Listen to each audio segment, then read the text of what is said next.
Primeira coisa que eu quero que você entenda é que existem irregularidades que eu posso sim deixar para regularizar após o processo de inventário. Você quer um exemplo? O que mais acontece aí na prática, porque é o brasileiro, né, gente? Ele adora levar as coisas com a barriga. Não sei se feliz ou infelizmente, vai chegar, se não chegou ainda, um caso que você vai analisar a matrícula daquele imóvel, né? Porque já fica a dica, é um documento obrigatório para quando a gente vai fazer inventário, é analisar a matrícula atualizada daquele bem, daquele imóvel, para ver se está regular, se não está. E aí o seu cliente chega relatando para você assim, ó, meu pai deixou uma casa lá, que ele morava com a minha mãe, que ele tinha comprado enquanto eles estavam casados, não sei o quê, e fala da casa, já até chega partilhando com você para quem que vai ficar essa casa, como é que vai ficar. A hora que você vai olhar lá na matrícula, não tem casa nenhuma na matrícula, gente. Na matrícula só tem um terreno situado na rua Ayrton Senna, lote B e não sei o quê. Tá desse jeito. Cadê a casa? A casa não tá lá na matrícula. E agora?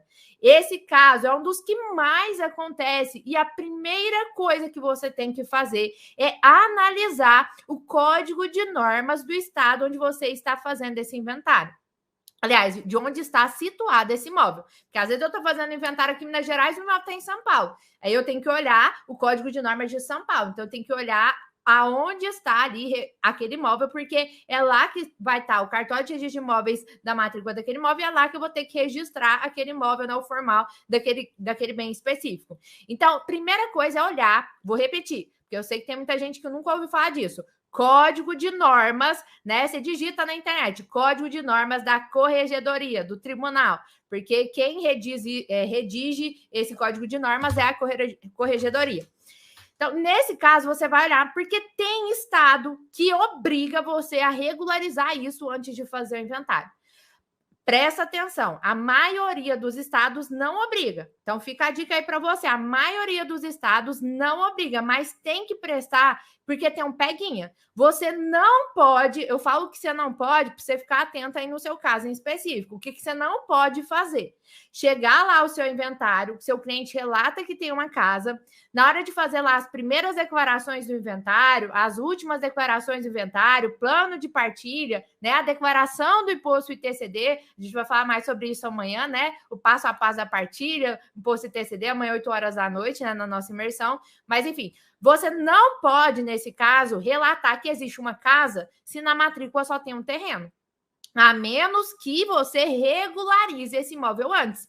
E aí você pode até pensar, mas é fácil regularizar isso aqui. Calma aí, porque muitas vezes eu vou ter que regularizar esse bem, né? Não tem nem planta da casa, não tem como é que fala? Não tirou a habite ainda. Então, é uma regularidade que às vezes demora um pouquinho e você vai gastar uma graninha, né? Para fazer essa verbação, com dinheiro com o engenheiro, né? Para assinar ali, engenheiro, arquiteto, o habite. Então, não é tão barato quanto parece. E a questão de os honorários do inventário são separados dessa regularização, porque você pode sim atuar em ambas as demandas, né, de inventário e regularização de imóveis, ou você pode atuar separado, mandando para um parceiro, porque às vezes você não é especialista na área de regularização, que eu particularmente acho mais chatinho que o inventário, né? Tem um monte de peculiaridades ali. Então, o ponto-chave é você entender, no código de normas da cidade onde está esse imóvel, existe a obrigatoriedade de regularizar antes? Porque o que eu posso fazer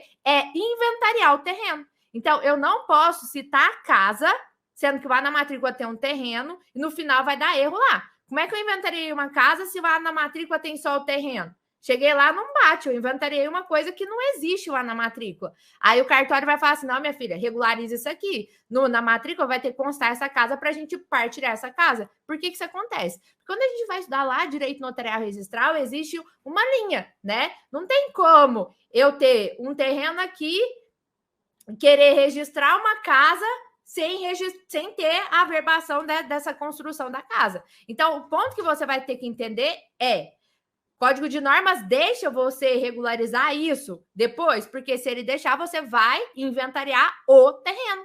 Você vai inventariar o terreno, não a casa. Você vai inventariar o terreno, depois você registra nessa partilha do terreno, e já que existe uma casa construída, depois regularizam isso daí, e aí vai seguir a mesma o mesmo percentual do inventário. Se um herdeiro ficou com 1/3 do terreno, o outro com 1/3 e o outro com 1/3, né? Eram 3 herdeiros, quando tiver a averbação da casa, vai continuar sendo 1/3 para cada. Entendeu a lógica? Você só vai partilhar o terreno ao invés da casa se eu não tiver uma casa averbada lá na matrícula. Esse é um dos casos que mais acontece.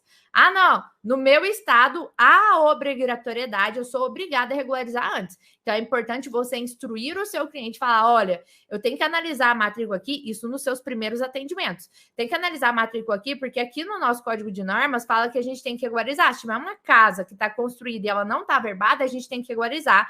São 2 honorários aí que a gente cobra, ou você pode falar dessa forma, ter o honorário da regularização e o honorário do inventário, ou se no seu lugar aí for realmente obrigatório, você pode juntar no mesmo honorário, mas explicar os procedimentos que estão ali dentro para ela entender o porquê daquele valor dos honorários, que não é tão simples quanto parece. Eu vou ter que contratar um engenheiro, eu vou ter que fazer procedimento de hábitos na prefeitura, vou ter que dar entrada no procedimento de averbação lá no cartório de registro de imóveis, né? São múltiplos procedimentos e é por isso que o honorário é XYZ, ali você explica para o seu cliente. Ah, não, então aqui você entendeu que a casa construída ou não é um procedimento que você pode fazer antes do inventário ou durante ali, né? Durante o processo de inventário, ou você pode deixar para depois, aonde que você vai ter que olhar? No Código de Normas da sua cidade. Ah, não, o meu caso de irregularidade, porque irregularidades são várias, né, gente? O meu caso aqui de irregularidade é que o meu cliente, ele divorciou e ele não averbou o divórcio. Ou ainda, né, aquele cliente chega para você e às vezes ele nem te informa, né, que ele já foi divorciado, mas eles não averbaram a partilha do divórcio. Se for um divórcio lá litigioso, eu vou ter um formal de partilha, né? Igual eu tenho do inventário, eu vou ter um formal de partilha do divórcio. Se for um divórcio extrajudicial, que a gente pode fazer no cartório também, eu vou ter uma escritura pública de divórcio e partilha. E eu vou ter que averbar isso daí, eu vou ter que registrar esse divórcio. E é importante você entender que essa irregularidade dá sim nota devolutiva lá na frente e eu não posso deixar para regularizar depois. Então, você vai ter que embutir esse procedimento aí de averbação, que é bem simples, tá? Do divórcio. Você só vai precisar, tá? Você só vai precisar aí ter a partilha do divórcio. E esse você tem que fazer obrigatoriamente antes de finalizar o inventário.